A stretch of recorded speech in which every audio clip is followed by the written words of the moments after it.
so a woman came out of her house, and there were 3 old men with long beards sitting in her front yard, and she didn't recognize them. And she said, "I don't think I know you, but you must be hungry. Please come in and have something to eat." Has to be a tale out of the Bible, doesn't it? Would you have, if you had 3 strange men on your front yard, would you ask them in to eat? I don't know. And they said, "Is the man of the house home?" "No," she said, "he's out." "Then we can't come in," he said. In the evening, when her husband came home, she told him what had happened, and he said, "Well, go tell them that I'm home and invite them in." And the woman went out, and she said, "Come on in." And the men said, "We don't go into the house together." "Why is that?" she wanted to know. And one of the old men spoke, and he said, "His name is Wealth," pointing to one of his friends. And pointing to the other one, he said, "And his name is Success. And I am Love. Now go and discuss with your husband which one of us you want to come into your home." And the woman went in and told her husband about it, and he said, "Wow, how nice. Since that's the case, let's have him come in and fill our house with wealth." And the wife disagreed. "Oh, I don't know. Why don't we invite Success? Because surely if we have success, then we would have wealth." And the daughter-in-law was listening from the other corner, and she jumped in with her own suggestion. "Would it not be better to invite love? And our home will be filled with love, and no matter what happens, we will be okay." And the husband said to the wife, "Let's heed that advice. That's good advice." And so the woman went out to the old men and said, "Which one of you is Love? Please come in and be our guest." And Love got up and started walking into the house. And the other 2 got up also and followed him. And surprised, the woman said to Wealth and Success, "I only invited Love. Why are you coming in?" And the old men replied together, "If you had invited Wealth or Success, the other 2 of us would have stayed out.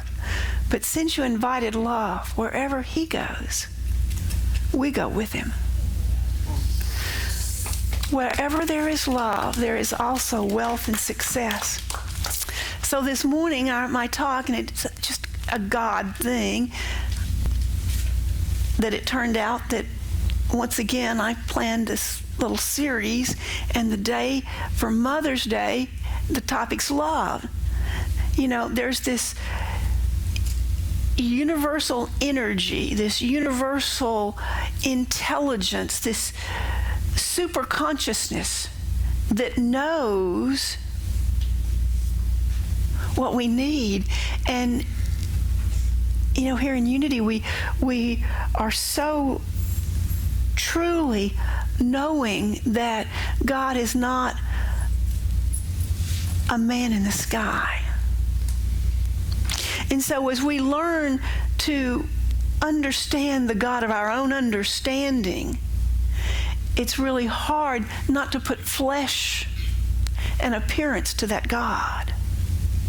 And so we have words to describe God that sometimes seem inadequate.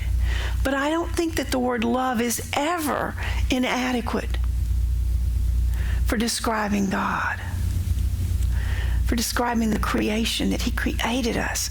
So this morning I want to invite you to remember that love has great power. Martin Luther King Jr. said, "Love is the only force capable of transforming an enemy into a friend." And so I believe that we're all called to have love today more than ever, because there are places on this earth where there is not love, that there are people that we consider our enemies. And you and I, we have to start it here. We have to learn love, and that means that sometimes we show up in front of somebody, or somebody shows up in front of us and gives us an opportunity to love. This week, we had great people here doing great work, and we did stuff, and we did things without telling people about it. Ooh. we gave an opportunity for there to be some love shared. We gave an opportunity to say, oh, we miscommunicated, I'm sorry. We have to do that. We have to do it in this building. We have to do it out there on Wickham. We have to do it in our homes. We have to do it in our jobs. And we have to do it everywhere we go. In Keep It True Lent, Charles Fillmore said, love is the most obedient thing in the universe. It is also the greatest worker and will accomplish more for our happiness than all of the other faculties combined. If you want a servant that will work for you night and day, cultivate divine love. And so that's what we want to do. We want to recognize that God is love, that we are love. We have to be loved because we're God's creation. We're created in the image and likeness of God. And so we've taken that to mean that God had white hair, black hair, blue hair. We have failed to move it to the fact that we have this creative power within us, that what we can see and what we can feel, that we bring about, and that we do that, we have that power, that is how God created us. Out of heart and mind, feeling and thought, all mind, all heart, all love came together to produce you and me. In saying that we are perfect creations of God, we have to give room for people to be less than perfect, because we have those moments, don't we? William James said, the art of being wise is the art of knowing what to overlook. Y'all heard, I think it was, maybe it was at 11 o'clock that I said this, but my new favorite saying is, not my circus, not my monkeys. You know, there are times that there are things that I can let go of. I don't have to get involved in.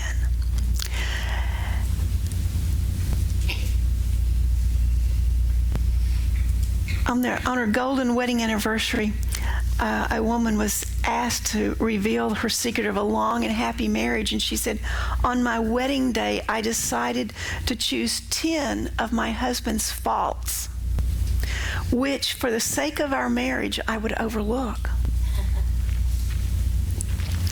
And so she was asked to name some of those faults, and she said, well, you know, to tell the truth, I never did get around to just listing them, but whenever he did something that made me hopping mad, I would say to myself, lucky for him, it's one of the 10.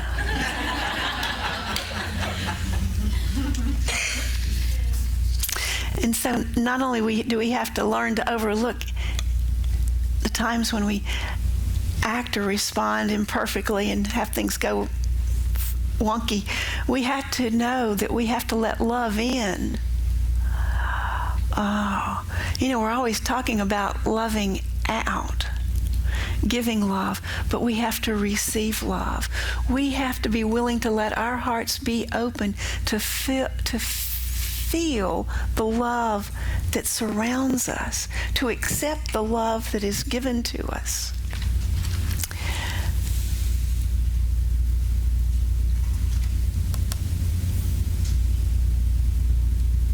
Some of the things that cause us to not let love in are wounds from hurtful experiences, like, you know, we felt betrayed by someone at one time, or we were abandoned, or we were taken advantage of. And all these things create fears and blocks that we use. We build that little wall, and it hinders us from the ability to feel love. Sometimes it hinders us from the ability to love, but maybe the most critical thing is it hinders us from the ability to feel love. My friend Reverend Pat Bessie, and Reverend Pat's been here with she and her husband, Reverend Leroy Lowell, and they're a great couple. And so I've known them for 20 years, and they're just this wonderful, loving couple. They're both ministers. They're on the same spiritual path. It's many people envy them. And yet Pat would say that when they first got together, that she couldn't really accept Leroy's love. And I understood when she said that, because I know that sometimes when people say they love me, that I don't feel it. It's sort of like, oh, you're saying you love me. Isn't that interesting? And so it's an inside job. Reverend Pat said she had to go inside and find out the fears and the things that blocked her from feeling love. And that's what you and I have to do when love presents itself to us and we don't feel it, because we're starving our own heart.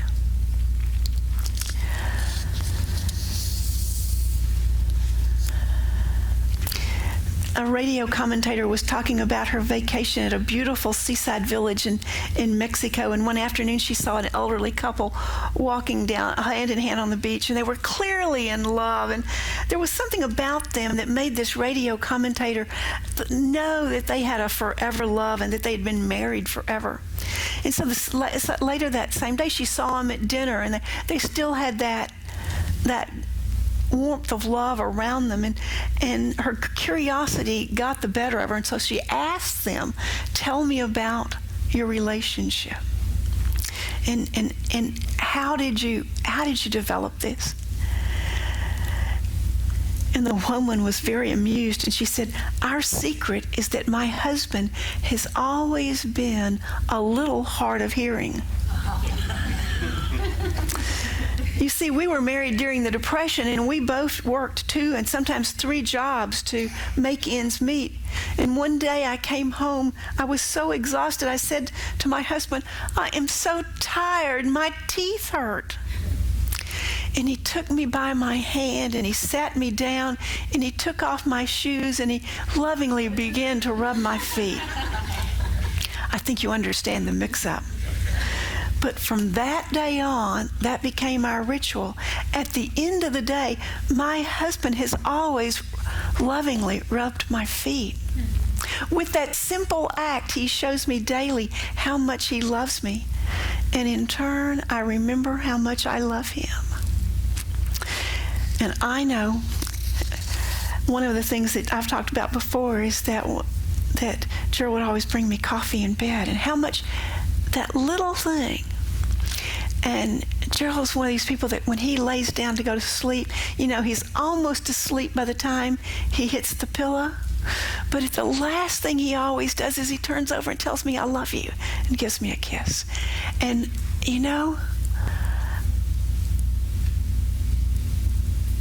know.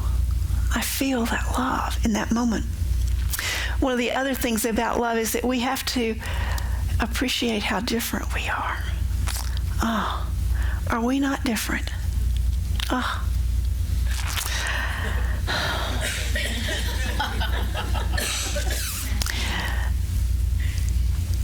Scott Peck said, share our similarities and celebrate our differences. Wouldn't this be a wonderful world if we all did that? Celebrate our differences? Oh, you do that?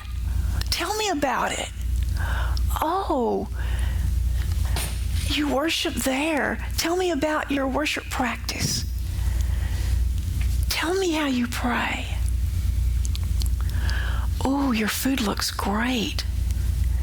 Tell me about your traditions.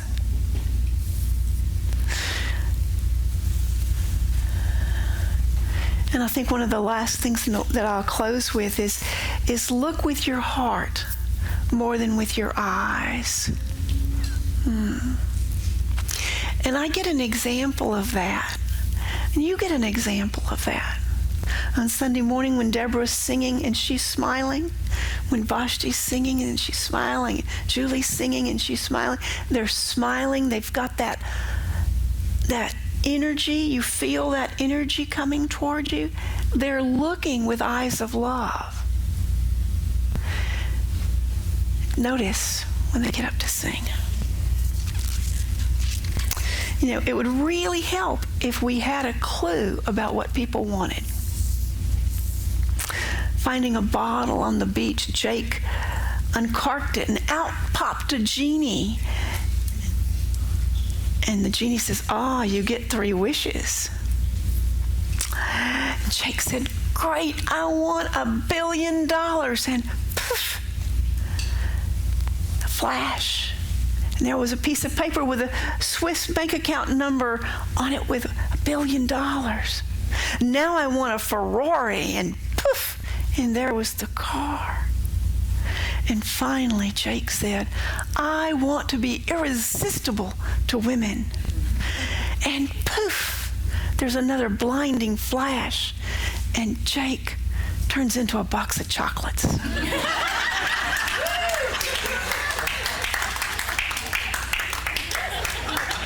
And so in honor of Mother's Day, here are a few rules. The female always makes the rules. The rules are subject to change at any time without prior notification. No male can possibly know all the rules.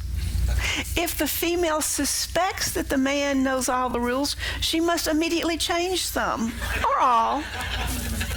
The female is never wrong. If the female wrong, it is because of an obvious misunderstanding that was a direct result of something the male said or did. And because number 6 applies, the male must immediately apologize for causing such misunderstanding. The female can change her mind at any point. The male must never change his mind without express written consent of the female. The female has every right to be angry or upset at any time. And the man must remain calm at all times, unless the female wants him to be angry or upset. The female must under no circumstance let the male know whether she wants him to be calm, angry, or upset. And any attempt to document these rules could result in bodily harm. And the female always gets the last word, and these rules are subject to change as the female sees fit. And so it is.